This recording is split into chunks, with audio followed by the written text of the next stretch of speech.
Hello friend, आपका स्वागत है अल्फा इंस्टीट्यूट में। आज बच्चों हम लोग क्या पढ़ने में कुछ नया पढ़ने वाला है। ठीक है, आज हम लोग क्या पढ़ने वाले क्लास में हम लोग आज क्या पढ़ने वाले, कुछ नया पढ़ने वाले। इससे हम लोग होता है ना, एग्जाम देने जा रहे हैं, प्रेशर बना हुआ है, दिमाग में टेंशन बना हुआ है कि एग्जाम में कैसे क्वेश्चन आएंगे, कहाँ से क्वेश्चन आएंगे, कैसे आते होंगे, डायग्राम कहाँ से आता होगा, ये कैसे। मैं वैसे डायग्राम का मैंने क्लास ले रखा है तो उसको देख लेना जाके। लेकिन जितने तुम्हारे इंपॉर्टेंट डायग्राम का, जितने तुम्हारे इंपॉर्टेंट लॉन्ग क्वेश्चन होंगे, जितने शॉर्ट क्वेश्चन, जितने इंपॉर्टेंट टॉपिक्स होंगे, सारे फुल चैप्टर से। ठीक है, कुछ क्या होता है बच्चों का टॉपिक बोलते हैं यहाँ से नहीं है, लेकिन यहाँ फुल चैप्टर क्या, फुल टॉपिक्स मैं बिल्कुल लेने वाली हूँ। ठीक है, और इसमें क्या तुम लोग का दिमाग में ये रहता है ना कहाँ से क्वेश्चन है। बहुत बच्चे क्या होते हैं, एग्जाम देने जाते हैं, उसके एक दिन पहले एग्जाम, मान लो मॉर्निंग में, सब नाइट में सोचेंगे अरे कुछ तो पढ़ ले, जहां से क्या करें एकदम बढ़िया से दे दे, पास हो जाए। ठीक है, लेकिन नहीं, अगर 100% पूरे गारंटी देते बच्चों, ठीक है, 100% क्या तुमको ये गारंटी देते तो तुम्हारा क्या होगा, जितने मैं क्वेश्चन बताऊंगी, जितने भी चीज मैं बताऊंगी, अगर पूरा अगर तुमने अच्छे से फॉलो किया, मैं 90+ तो आने वाला। ठीक है, 90+ आने वाला, क्योंकि इससे रिलेटेड तुम क्वेश्चन कोई और से आ ही नहीं सकता। ठीक है, इससे रिलेटेड कहीं और से क्वेश्चन कुछ आ ही नहीं सकता। अगर इतना रेडी कर लिया, ठीक है, इतना रेडी कर लिया, जितना मैंने डायग्राम बता दी, जितना मैंने टॉपिक बता दी, जितना मैंने क्वेश्चन से बता दी, ठीक है, वो अगर रेडी कर लिया तो 90+ तुम्हारा आने से कोई रोक ही नहीं सकता। ठीक है, 100% गारंटी। लेकिन अभी तो मैंने बताया नहीं मैं पढ़ाने वाली क्या है इस क्लास में, है ना।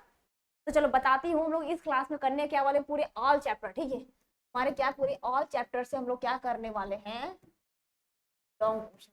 ठीक है, क्या लॉन्ग क्वेश्चन हम लोग क्या करने वाले हैं, करने वाले। ठीक है, वो भी क्या हो जाएगा तुम्हारा इम्पोर्टेंट। ठीक है, इंपॉर्टेंट हमारे क्या होने वाला है, लॉन्ग क्वेश्चन। हम लोग सभी इस क्लास में हम लोग क्या करने, प्रॉपर तरीके से करने वाले हैं। हर एक क्वेश्चन में बताऊंगी कि कैसे लिखना, क्या लिखना, उसे कैसे मतलब लिखना चाहिए, नंबर अच्छा से कैसे, जो एग्जामिनर कॉपी चेक करे तो एकदम खुश हो जाए कि हाँ बच्चा ने क्या क्या पढ़ के लिखा। भले ना, भले ऊपर के 2 लाइन आए, ठीक है, क्या वो पहले ऊपर के हमको 2 ही लाइन का आंसर है, लेकिन लिखने का तरीका होना चाहिए। अगर मान लो 10 नंबर का, तो कम से कम 5-6 नंबर तो दे ही के जाए। ठीक है, तो लिखने का भी एक मैनर होता है कि अगर मान लो डायग्राम में पूछो, ऐसा नहीं कि उठा के पहले डायग्राम को छाप दे। ठीक है, ऐसा भी नहीं करना है हमको।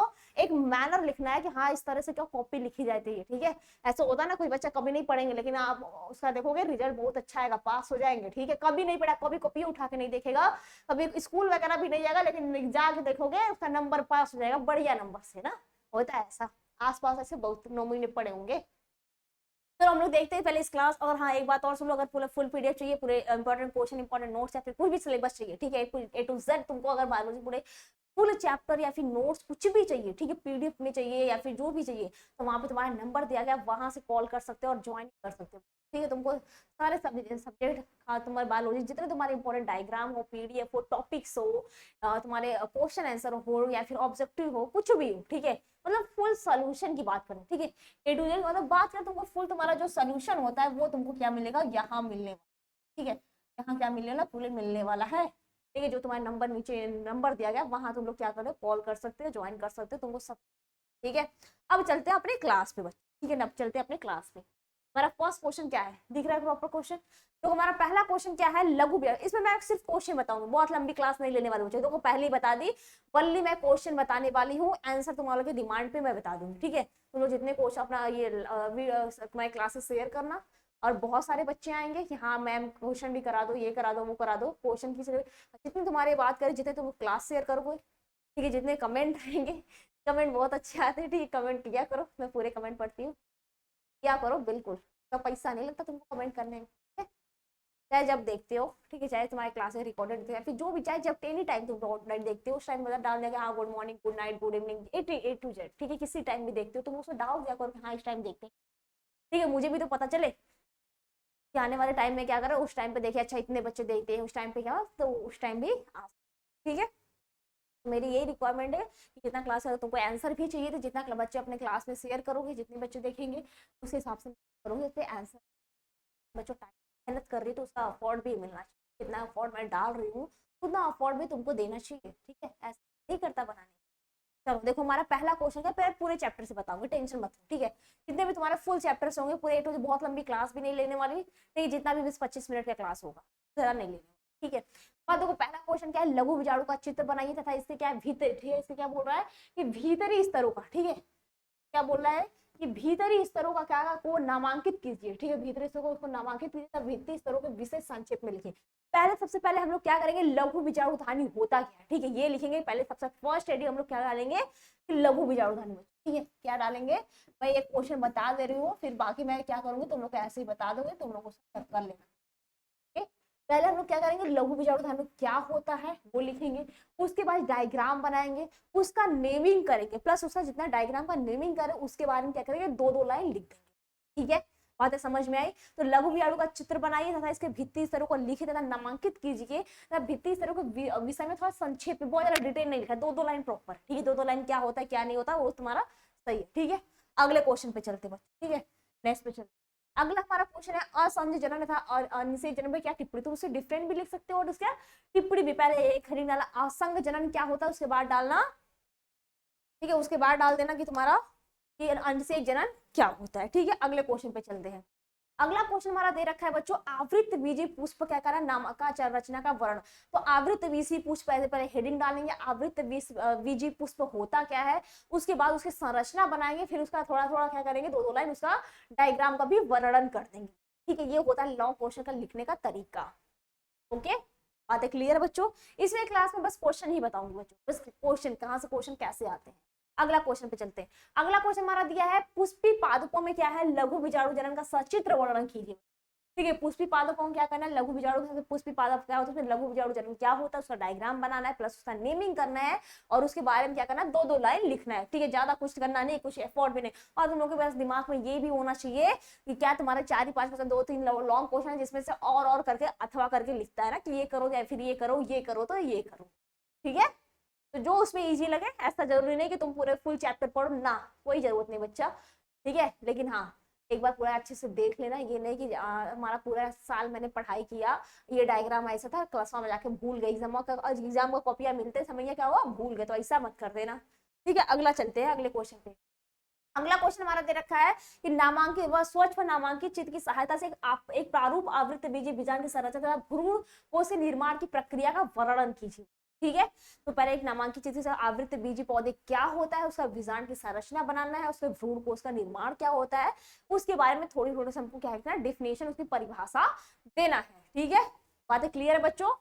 ठीक है, अगले क्वेश्चन पे चलते हैं।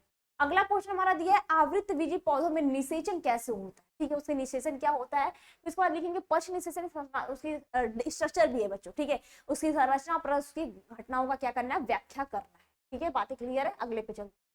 अगला क्वेश्चन हमारा, पुष्पी पादप में निषेचन पश्च घटनाओं की व्याख्या की। ठीक है, आप जो पुष्पी पादप होता है उसे निषेचन क्या है, पश्च घटनाओं की क्या करना है, उसकी व्याख्या कीजिए। क्लियर है, अगले क्वेश्चन पे चलते हैं। अगला क्वेश्चन हमारा दे रखा है, ठीक है, अगला क्वेश्चन हमारा दे रखा है कि मानव के नर जनन तंत्र की क्या करना है, वर्णन करना तथा शुक्राणु कहाँ संचित होते हैं इसका क्या करना है, तुमको लिखना है। तो इसमें तुम शुक्राणु का डायग्राम भी बना सकते हो, उसमें नाम नेमिंग भी कर सकते हो ज्यादा, फिर नर जनन तंत्र का डायग्राम बना सकते हो। तो बहुत ज्यादा लिखना है तो डायग्राम बना दो, थोड़ा थोड़ा लिख दो, बात खत्म। ठीक है, डायग्राम पे ज्यादा दिमाग फोकस आता है, उस पर जो है फटाफट एक एक हेडिंग डाल दो कि शुक्राणु ये है जनन तंत्र ये होता है, एक पॉइंट उसमें से उठा दो मेन मेन, वहां पे क्या करो, लिख दो। ठीक है, बातें क्लियर हो। अगला क्वेश्चन चलिए। अगला नेक्स्ट क्वेश्चन है तुम्हारा जनसंख्या विस्फोट। ठीक है, क्या दिया तुम्हारा, जनसंख्या विस्फोट पे जन्म नियंत्रण क्या करना है, उसको नियंत्रित करना है। उस पर एक निबंध लिखना है कि जनसंख्या विस्फोट क्या होता है, उस पर कैसे जन्म नियंत्रण हम लोग कर सकते हैं। ठीक है, बात क्लियर है। अगला क्वेश्चन चलते हैं, मनुष्य में लिंग निर्धारण पे क्या करना है, टिप्पणी करना है कि मनुष्य में लिंग निर्धारण कैसे होता है, कैसे पता करते हैं मेल और फीमेल, मतलब लड़के और लड़का कैसे होते हैं, उसके बाद क्या करना है, उस पर लिखना है एक निबंध टाइप। ठीक है, इसमें फ्लो चार्ट भी आते हैं बच्चा, इसमें फ्लो चार्ट भी, जितने भी तुम्हारे जेनेटिक वाले हैं बच्चे उसमें सब में तुम्हें A to Z flow chart बनाना। ठीक है, फ्लो चार्ट नहीं पूछा उसके बाद उसमें क्या करना है, एक फ्लो चार्ट डाल देना। ओके, अगला क्वेश्चन चलते हैं बच्चे, क्वेश्चन नंबर 11।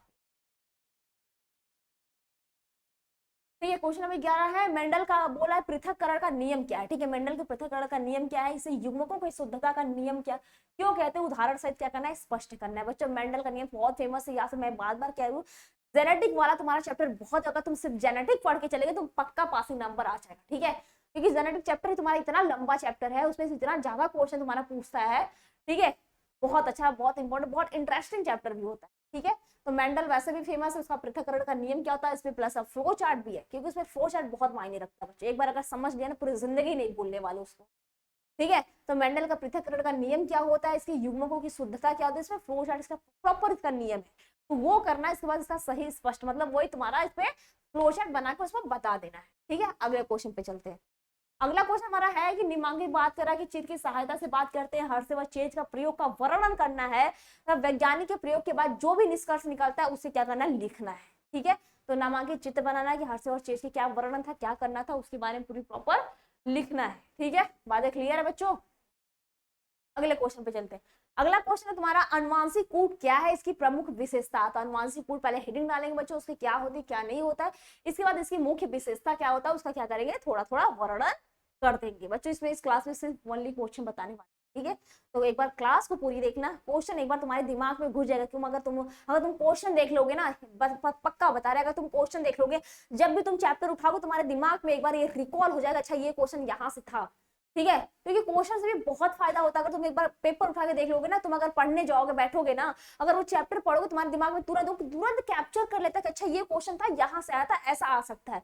वो क्या होता है, जल्दी कैप्चर कर लेता है। हमारा माइंड क्या होता है, हमारे माइंड को बस मसाला चाहिए। ठीक है, हमारे माइंड को क्या करना है, किसी चीज को कैप्चर करने के लिए मसाला चाहिए कि हाँ ये चीज है, थोड़ा सा उसमें और चूरन मसाला डाल दो और जल्दी दिमाग, क्योंकि हम लोग मूवी वगैरह देखते हैं ना, थोड़ी सी अच्छी वाली सीन एकदम दिमाग में एकदम घुस जाएगा, पूरी एकदम point two point, second second हम लोग दिमाग में पूरी छप जाती है कि हाँ ये ऐसा हुआ था, ये ऐसा हुआ था, ये ऐसा हुआ था ना। तो उसी तरह है, अगर तुम क्वेश्चन भी एक बार देख लिया ना, पूरी क्लास फुल गारंटी देते हैं, अगर फुल क्लास पूरी देख लिया, प्रॉपर तरीके से देख लिया ना, तो तुम जब भी चैप्टर खोलने बैठोगे तब तुम्हारे दिमाग में आ जाएगा कि अच्छा ये क्वेश्चन था, यहाँ से ये ऐसा था, यहाँ से ऐसा आ सकता है, वो जल्दी तुम्हारे दिमाग में बैठेगा। तो बहुत सारे ऐसे बच्चे हैं, अच्छा क्वेश्चन ही तो है, लेकिन क्वेश्चन भी क्या है, बहुत बेनिफिट होता है। एक बार तुम क्वेश्चन देख लेना पूरा, ठीक है, पूरी क्लास देख लेना, पूरी स्टार्टिंग से लास्ट तक। इस बार जब भी तुम चैप्टर खोलने बैठोगे, ठीक है, ऐसा नहीं कि तुम क्लास पर देख रहे हो, तुम्हें चैटियाना शुरू कर दो कि हाँ चैटिंग चल रहा है, उसमें लग रहा है लाइव चैट करना है, तो वो चैटियाना मत कर देना वहां पे। ठीक है, और जो करना क्वेश्चन एक बार प्रॉपर देख लेना। जब भी तुम चैप्टर खोल, गारंटी देते हैं, जब भी तुम चैप्टर खोल के बैठोगे तुम्हारे दिमाग में ये रहेगा कि हाँ ये क्वेश्चन था, यहाँ से आया हुआ था। ठीक है, अगला क्वेश्चन पे चलते हैं। अगला क्वेश्चन हमारा है,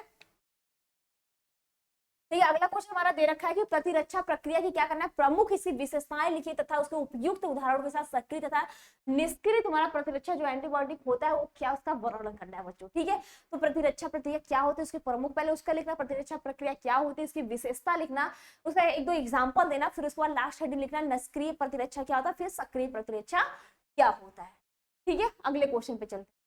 अगला क्वेश्चन हमारा है व्यसन के बारे में। जो बच्चे दारू वगैरह होता है ना, जो दारू वगैरह पीते हैं, जो नशा करते हैं, तो व्यसन क्या होता है इसके बारे में लिखना है। फिर किशोरावस्था के बढ़ते, क्योंकि आजकल क्या है, फैशन हो गया बच्चों, फैशन हो गया सिगरेट पीना, गुटखा पीना या फिर दारू वगैरह पीना, ठीक है फैशन। लेकिन ये क्या आता है, स्वास्थ्य के लिए बहुत ही हानिकारक होता है। ठीक है, बहुत सारे बच्चे क्या होते हैं, घर से बाहर निकलते पढ़ने के लिए, फिर काम तो क्या करते लगते हैं दूसरों के संगत में आके, गलत संगत में आके लगते हैं नशा वगैरह करने, तो ये बहुत ही हानिकारक होता है। ठीक है, पूरी जिंदगी बर्बाद करके रख देता है। ओके, इसलिए देखो एक वजह ये होती है कि ये तुम्हारे चैप्टर में क्यों दिया है। ठीक है, कभी ध्यान दिया है, कभी ये बातें चाहिए तुमने ध्यान दिया कि हमारे ही चैप्टर में क्यों दिया, क्यों 6 क्लास में नहीं दे दिया ये क्वेश्चन, कभी ये तुमने दिमाग में लगाया, क्यों हमारे 12th क्लास में ये चीजें दे रखा है, क्यों हमारे 9th में नहीं दिया, 10th 8th में नहीं दिया, क्यों हमारे 1 से नहीं पढ़ रहे हैं, कभी ये दिमाग में आया तुम्हारे कि ये क्वेश्चन यहीं पे क्यों दिया, इसी क्लास में क्यों दिया ये टॉपिक। क्योंकि इसी टाइम पे क्या होता है, बच्चे ज्यादा ये सब करते हैं, इसलिए उसको सुधारने के लिए क्या होता है, क्योंकि जो बुक छापता है, बुक लिखता है ना, वो भी ऐसा नहीं लिखता, वो भी देखता है किस एज में क्या चीज पढ़नी चाहिए, किस एज में क्या चीज होनी चाहिए, उसके हिसाब से क्या करता है, वो भी तुम्हारे बुक लिखा है। तो इसलिए तुम्हारे क्वेश्चन ऐसा नहीं, तुम्हारे हर चीज, तुम्हारे हर जो बुक में, तुम्हारी हर क्लास में जो स्टैंडर्ड होती है ना, ऐसा तो होता नहीं कि हम लोग यहाँ पे कूदे डायरेक्ट तुम्हारे क्या है 12th को, ऐसा तो होता नहीं। अरे नदी में भी तैरोगे ना, किनारे पहुंचने के लिए पूरी नदी तैर के जानी पड़ती है बच्चा। ठीक है, पूरी नदी तैर के जानी पड़ती है। उसी तरह लाइफ में भी क्या, तुम्हारे हर एक स्टैंडर्ड होता है, फर्स्ट सेकंड थर्ड ऐसे करके, तब तुमने 12th क्लास में, क्योंकि हर स्टैंडर्ड में क्या होता है, कुछ ना कुछ हम लोग क्या एक्स्ट्रा सीखते हैं, ये कुछ ना कुछ उसको क्या डिटेल सीखते हैं। यही तुम्हारे एग्जाम जब जाओगे ग्रेजुएशन वगैरह में जाओगे, तो उसके भी क्या कुछ अलग अलग सीखते रहते हो। ठीक है, तो ये होता है तुम्हारा कि इसी चैप्टर, इसी मतलब इसी स्टैंडर्ड में क्यों दिया है, क्योंकि इसी टाइम पे क्या होता है, बच्चे ज्यादा, ठीक है, तो उसके बाद क्योंकि उनके पास जानकारी नहीं होती। मेन प्रॉब्लम क्या होती है, जो बच्चे गांव में होते हैं वो पढ़ते नहीं जाते। ठीक है, तो उनको क्या होता है, जानकारी नहीं, तो इससे क्या होता है क्या नहीं, बस दूसरे को देखा, हाँ नशा कर रहा है, सही है, पैसा आ रहा है, नशा कर रहा है, कोई दिक्कत नहीं, लेकिन उसके बाद ना वो एजुकेटेड नहीं होता। तो जो बच्चे एजुकेटेड होते हैं उनके पास ये कम से कम दिमाग रहता है, हाँ ये चीजें हैं, इससे क्या लाभ होगा। सबसे मेन प्रॉब्लम क्या तुमको छुड़ा सकते हैं, अगर मान लो किसी बंदे को है, उसको क्या, अगर उसके बाद उसको पता होगा किसी चीज का उसकी लाभ क्या होगी, उसकी हानि क्या होगी, तो पक्का वो कोई भी डिसीजन क्या करेगा, मतलब कोई भी काम करने से पहले, कुछ भी करने से पहले ये सोच लो अपने दिमाग में कि उसका क्या लाभ होगा, क्या बेनिफिट होगा, क्या लॉस होगा। तो पक्का वो जो भी काम होगा मतलब ढंग से करेगा, या फिर जो भी हो एकदम सही सोल्यूशन निकाल के करेगा। ठीक है, तो ये दिमाग में प्रॉपर रखा करो कि किसका उसका लाभ होगा या फिर किसका हानि होगा, उससे क्या होने वाला। ठीक है, एडवांटेज डिसएडवांटेज दोनों दिमाग में रखा करो। ठीक है, बातें क्लियर है बच्चों। तो ये हो गया इसका रोकथाम लिखना, इसकी टिप्पणी लिखना, इसका क्या प्रभाव, ये सभी तुम उसमें इसके उपचार वगैरह भी इस क्वेश्चन में तुम डाल सकते हो। ठीक है, बातें क्लियर। अगले क्वेश्चन पे चलते हैं। अगला क्वेश्चन हमारा दे गया है, रासायनिक उर्वरक और कीटनाशकों के उपयोग को कम करने के लिए सूक्ष्म जीवों का उपयोग किस प्रकार किया जा सकता है और इस पर विस्तृत विवरण दीजिए। तो जो केमिकल वगैरह हम लोग खेतों में कीटनाशक का यूज करते हैं, उसे कीटनाशक का उपयोग करने के लिए जो सूक्ष्म जीवों का उपयोग किया किस प्रकार कर सकते हैं, इसका क्या करना है, विस्तृत वर्णन करना है। तो एक एक पॉइंट करके, क्योंकि देखो लॉन्ग क्वेश्चन में क्या होता है, क्वेश्चन को पूरा डिवाइड करके रखता है कि हाँ ये क्वेश्चन है, ये क्वेश्चन है, इसके बाद ये क्वेश्चन। ठीक है, तो उसी हिसाब से किया करो। ऐसा नहीं कि तुम्हारा शॉर्ट क्वेश्चन है तो लगे पूरा पन्ना भर भर के लिखने, तो ये भी मत करना। लिमिट टाइम में करना, लिमिट टाइम में इतने क्वेश्चन करना, इतने क्वेश्चन है, इतने क्वेश्चन करके हम खाली हो जाएंगे। ठीक है, कभी क्वेश्चन मत छोड़ना, कोई क्वेश्चन उसमें कुछ ना कुछ छाप देना। ठीक है, कोई ना कोई क्या है, कुछ ना कुछ उसमें लिख देना कि हाँ इसे उससे रिलेटेड कुछ ना कुछ लिख दिया करो। ठीक है, अगले क्वेश्चन पे चलते हैं। अगला क्वेश्चन तुम्हारा है डीएनए पुनर्युगित तकनीक पे क्या करना है, तुम्हारा संक्षिप्त टिप्पणी लिखना है। ये सब लोग कर सकते हो। ठीक है, डीएनए पुनर्युगित क्या होता है उस पर। अगला प्रश्न देखते बच्चों, प्रश्न नंबर तुम्हारा 17वां। ठीक है, ये तुम्हारा दिया 18वां प्रश्न नंबर है, ज्यादा नहीं 30 नंबर, 30 है, 10 और बचा है, 10 क्वेश्चन तुम्हारे और बच रखे हैं बच्चों। ठीक है, 10 क्वेश्चन और है। मानव कल्याण में बोला है जैव प्रौद्योगिकी तुम्हारा बायोटेक्नोलॉजी होता है, तुम्हारा टेक्नोलॉजी का योगदान, क्योंकि आज की दुनिया में बच्चों क्या है, सब जगह टेक्नोलॉजी घुसा है। ठीक है, सब जगह टेक्नोलॉजी घुसा हुआ है। तो मानव कल्याण के लिए हम लोग मेडिसिन में बात कर सकते हैं, एग्रीकल्चर में बात कर सकते हैं, सब जगह क्या हम लोग टेक्नोलॉजी का उपयोग करते हैं। ठीक है, अगला क्वेश्चन करते हैं, इसके बारे में लिखना है। अगला क्वेश्चन पे चलते हैं कि ये क्या बोला है कि जैविक, ठीक है, जैविक अनुक्रियाओं के तरीकों का क्या बोला है, स्वच्छ आरेखी निरूपण दर्शाइए। ठीक है, ये तुम्हारा जैविक अनुक्रिया क्या होती है, उसके तरीके क्या करना है, स्वच्छ और आरेखी निरूपण से क्या करना है, उसको प्रदर्शित करना है। अगले पे चलते हैं। ठीक है, अगला क्वेश्चन पे चलते हैं। अगला क्वेश्चन तुम्हारा दिया है पारिस्थितिक अनुकूलन किसे कहते हैं बच्चों, इकोसिस्टम क्या होता है, एडॉप्टेशन क्या होता है। फिर सिद्ध कीजिए कि मरुद भी जो बात करें, जो रेगिस्तान जो आंतरिक संरचना होती तथा आधार पे जो पर्यावरण के अनुकूलन, वहां पर कैसे मरुस्थल में बात करते हैं जहाँ पे बहुत ही बालू रहता है, बहुत ही गर्म। बात करें दिन में क्या होता है, टेम्परेचर उतना ही हाई होता है जितना रात में लो होता है, लो में बहुत लो हो जाएगा रात में, और क्या होता है मिड नाइट में बिल्कुल लो टेम्परेचर हो जाता है। ठीक है, और तुम्हारे बात करें मिड नाइट मिड मॉर्निंग की बात करें, बहुत ही हाई टेम्परेचर होता है। तो उस टेम्परेचर में वहां से पेड़ पौधे कैसा होता है, कैसा वहां का एडेप्टेशन होता है, उसके बारे में तुम एक बार सोच के भी लिख सकते हो। ठीक है, जब ये चैप्टर पढ़ोगे, अगर तुमको क्वेश्चन पता लगा अच्छा यहाँ से ये क्वेश्चन ऐसे आया था, ठीक है, तो तुम क्या करोगे, वहां पे तुरंत तुम्हारा दिमाग क्या करेगा, फटाक से तुमको एक हॉर देगा, एक मैसेज देगा कि अच्छा नहीं यहाँ से क्वेश्चन आया था, इसको पढ़ ले भैया, नहीं तो बाद में एग्जाम में दिक्कत हो जाएगा। तो यही है हमारा दिमाग का सबसे मेन चीज है। ऐसा नहीं कि हम लोग कुछ बोलते पढ़ते भूल जाते हैं, ऐसा कभी नहीं होता। ठीक है, हमारे दिमाग में सबसे बढ़िया यही चीज है कि हम लोग कुछ भी पढ़ते हैं, हमारा दिमाग क्या है, जब हम लोग दोबारा देखेंगे हमारा दिमाग तुरंत एक मैसेज देता है, नहीं ये चीजें हमने पढ़ा था, इसको पढ़ ले भैया, नहीं तो फिर दिक्कत हो जाए, है ना। अगला क्वेश्चन पे चलते हैं। ठीक है, इतना प्रॉपर है, अगला क्वेश्चन पे चलते हैं। थोड़ा सा छोटा है का, है ना, चलो कोई नहीं, मैं पढ़ के बता देती हूँ। ठीक है, ये क्वेश्चन तुम्हारा 21वां है, मुकुलन क्या होता है, इसे विभिन्न प्रकार के उदाहरण सहित क्या करना है, ये द्विखंडन से भिन्न कैसे होता है, तो बडिंग क्या होता है, इसके बहुत सारे उदाहरण देना है, फिर ये कैसे द्विखंडन से तुम्हारा डिफरेंट होता है, भिन्न होता है। ठीक है, अगला क्वेश्चन पे चलते हैं। अगला क्वेश्चन तुम्हारा है कायिक प्रवर्धन। ठीक है, अगला क्वेश्चन तुम्हारा क्या है कि कायिक प्रवर्धन क्या होता है, इसमें संलग्न विभिन्न विधियों का वर्णन करते हैं, कायिक प्रवर्धन के लाभों का वर्णन कीजिए। ओके, अगला क्वेश्चन पे चलते हैं। अगला क्वेश्चन हमारा है विकासवाद के संबंध में मिलर तथा उर्वे का प्रयोग करें, कि विकासवाद क्या होता है, तुम्हारा इवोल्यूशन चैप्टर से बच्चा, कि विकास क्या होता है, इसका कैसे हम लोग क्या करें, इसका संबंध, इसका प्रयोग कैसे करें, ये सभी क्या करना है, इस पर लिखना है। अगला प्रश्न है बच्चों मधुमक्खी पालन पे नोट लिखना, कि हम लोग मधुमक्खी किसके लिए पालते हैं, उसका शहद बनाते हैं कि क्या बनाते हैं। ठीक है, वो इसके बारे में क्या करना है, लिखना है प्रॉपर तरीके से। अगला प्रश्न है बच्चा, ठीक है, प्रजनन तकनीक किसे कहते हैं, एक रोग प्रतिरोध किस प्रकार इसकी मदद से विकसित किया जा सकता है। ठीक है, तो मैं क्वेश्चन बोल रही हूँ, उसके हिसाब से तुम लोग लिख लिया करो। अगला प्रश्न है तुम्हारा, अगला प्रश्न तुम्हारा कि आहार की बात करते हैं, आहार जब तुम्हारा फूड वेब क्या होती है, इसकी विशेषताओं का वर्णन करते था, इसके महत्व को दर्शाइए बच्चा। ठीक है, तो तुम्हारा फूड वेब क्या होता है, ये कैसे होता है, इसके बारे में क्या करना है, वर्णन करना है।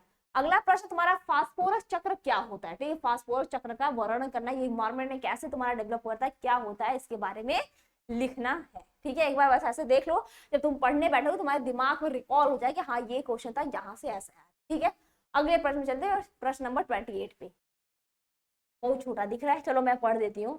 ठीक है, दिया है जैव विविधता के से आपका क्या अभिप्राय है, जाति विविधता का परितंत्र से क्या महत्व होता है, ठीक है, विविधता जैव विविधता की क्षति का मुख्य कारणों का प्रकाश डाले, ओके, क्या करें, प्रकाश डाले, ओके। तो जैव विविधता क्या होता है, उससे क्या अभिप्राय, उसका क्या महत्व होता है, क्या इंपॉर्टेंस होता है, इसकी प्रमुख जो किसके कारण होते हैं, कजेस होते हैं, उसके बारे में लिखना है। अगला प्रश्न करते हैं, ठीक है।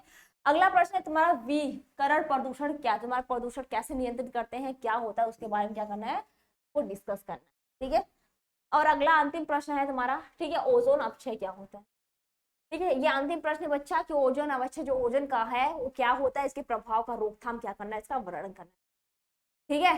तो इतना था हमारे आज की क्लास में, फिर इसी तरह और किसी तरह जितना क्वेश्चन किया करो, ठीक है, जितना मैं बताऊं उतना क्वेश्चन कम से कम किया करो, एक बार देखा करो कहाँ से क्वेश्चन कैसे, ये तुम्हारे बच्चों फुल है, ठीक है, 100% गारंटी देगा, अगर इतना पूरा चैप्टर इससे रिलेटेड जितने भी होंगे ना तुम सारे कर लोगे, 100% मतलब 90+ तुम्हारा आ ही जाएगा, ठीक है। लेकिन हाँ, जितना मैं अफोर्ड करती, जितना मैं कोई पढ़ाती तुम लोग को, कम से कम उतना मेहनत किया करो, ऐसा नहीं कि बस ऐसे ही बस कर लिया, नहीं, उतना मेहनत कम से कम भी किया, ठीक है बच्चों। तो मिलते हैं कभी और नेक्स्ट क्लास में किसी और टॉपिक के साथ, मस्त टॉपिक, तब तक अच्छे रहो, मस्त रहो, बढ़िया, ठीक है।